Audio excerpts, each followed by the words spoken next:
మా channel jeswanth with Nalin. Good evening from Guntakal. ఈరోజు మనం రియల్మీ ఇయర్ బడ్స్ కొనుక్కోబోతున్నాం. అంటే నాకు కాదు, నాది ఇంకా లేదు, మా అన్నయ్యకి. So let's start.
ఇంటికి వెళ్ళిపోవడమే.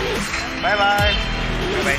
ఇంటికి వెళ్ళి అన్బాక్సింగ్ వీడియో అది చేసాం కదా, అన్బాక్సింగ్ మళ్ళీ. బాయ్. Next blog.